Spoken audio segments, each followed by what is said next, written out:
Good morning, ladies and gentlemen. Welcome back to another episode here on African Confessions. The following story that you're going to be listening to, it comes from a translation of a message that was sent to me. The translation reads like this. Hello, how are you? Can you please post my own story as anonymous? So I sold my soul and I did some rituals so that I can become like rich. I am the richest man in my village, but the problem is that I am facing a crisis. My family is falling apart. One by one, the devil is picking them up, and I do not know how to stop the devil. The devil is so cunning, so much that when I tried to return back to church, because there was a period in my life when I became a lukewarm Christian, so I said that let me try to do these rituals. Maybe this is a shortcut that I need in life, but I was so wrong. There is nothing good that can ever come out of these rituals, and now I am regretting. My heart is full of regret, but the Lord has turned his back on me. The Lord is no longer looking at me, and his face is no longer shining upon me. This is what the devil tells me. Yes, I know that the devil is the father of all lies, but you can only say that when you do not hear his voice. When you hear voices, knowing that this voice that is talking to me is the voice of the devil, telling you that God, your creator, has turned his back on you because of what you did to your family. Like there is no recovering from that, because even if you pray, there is no answer.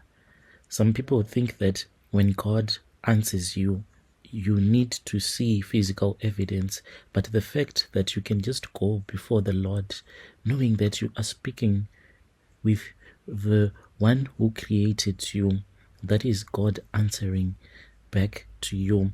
But you can reach a point in your life when you have sinned so much that there is emptiness in your heart. I don't know if your listeners will be able to get my point. This emptiness, this deep feeling of you're not being able to connect with your creator, that is what I am feeling right now. I was once an ordinary man living in a small village here in South Africa. I had dreams, but being born in a poor village, it meant that my dreams could only be limited. My family, they were struggling financially before I was even born. My father was said that he had once worked in the mine, but some things happened there in the mine, and he then lost his job. He ran away from the mine after he had been dating another woman. The woman claimed that my father had raped her, so he had to run away. He returned back home as a disappointment, and then I was born into a very poor family. I watched my parents as they would be struggling, and after that was when I contributed to the spirit of poverty. I was dating a young woman whom I impregnated before I could even fix my life first, and then she gave birth. God gave us twins, and with the situation at home, we knew that these were two more mouths that we needed to feed. Every day I would feel the weight of my responsibilities crashing upon me. I wanted to give them a life that I never had, to see them happy, to give them opportunities that poverty had denied me.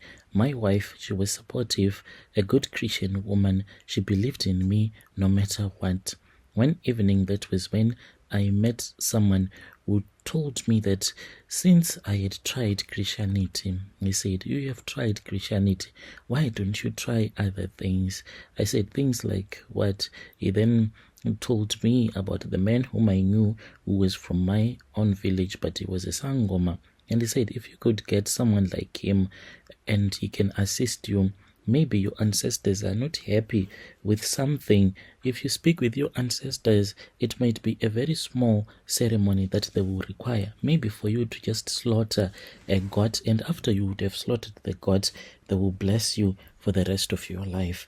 And then I thought that maybe it was a good idea. I just needed to test it out. So Brother Nashi, with the guidance of this man, that was when I started visiting different sangomas, and after I had visited a lot of sangomas, that was when I met a man who told me that he could help me. I was given some herbs.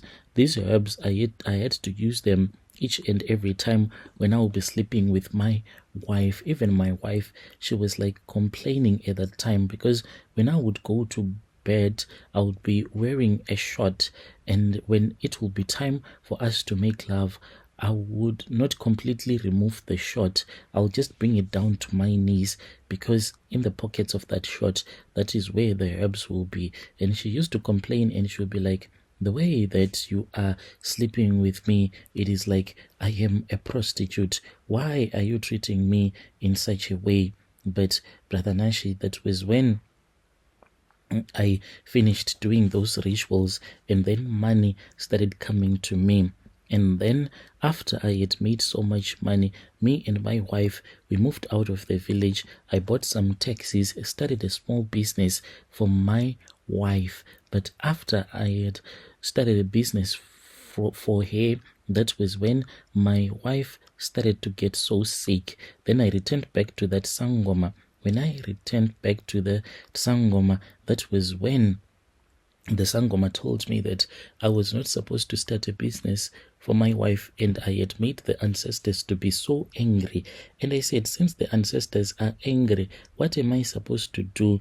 Then he told me that maybe if we could slaughter a bull. So I had to buy a black bull. I remember going around the farms. I finally convinced this other bull, and that man, he sold me one of the bull, a black bull, and then I returned back with it. And as we were slaughtering the bull, that was when the bull refused to be slaughtered. It became so violent, in which the Sangoma said that it was a sign from my ancestors that they had refused the sacrifice. So we returned back to the consultation room, and then we spoke with the ancestors, and they said that they wanted the blood of my son Usihle, not his real name. And my son was only 8 years at that time. I started crying, Brother Nashi, when I heard that my son was supposed to be sacrificed because I had not honored my commitments to this covenant. I tried to fight with the ancestors, but my son, he started to get so sick. He would be having terrible nightmares. And then that was when I decided to let it go, to give in. My son passed away when he was at school. They said that he just fell down. He was playing with the other kids. So one kid just pushed him. And I think that was the opportunity that the devil was waiting for. When he fell down, that was when he fainted, and they called the ambulance, and he never recovered from that. The night that my son passed away, that was when I was visited for the first time by the devil, in which I mean a tokology. I saw it. It was really small. It came to me and told me that it was the one who had been going around stealing money from nearby shops and bringing the money into my shops. That is why I had quickly made so much money. It was the one that was protecting my taxes, and it was the one who was angry when I had started a business for my wife, because I was supposed to consult with it, because this meant more labor for it. It would be working for me and my wife. That was why it required the blood of my own son. I cried so much, but it told me not to cry. And the next day, when I said, I have had enough of this, let me go to church, it laughed at me. When I was driving, I could hear as if it was sitting at the back seat, laughing at me, telling me that, first of all, I was never like a prayerful Christian. I was just a regular person who went to church and called themselves a Christian, and I had so many sins that I had committed. Even before this sin of money-making rituals, there were other sins that stood before me, between me and God, so much that God cannot hear me. So I just stopped the car and I cried. It told me to return back home so that we can reason together. That is what happens each and every time when I try to pray.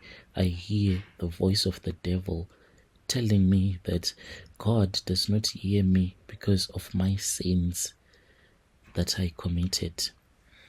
Dear listeners, right there was a message that was sent to us by one of our brother. Please keep on praying. The devil is a liar. Indeed, that spirit, that goblin might be telling you that God does not have time to listen to your prayers, but you need to keep on pushing and keep on pushing, keep on praying. One day the Lord is going to respond to you. Do not give up.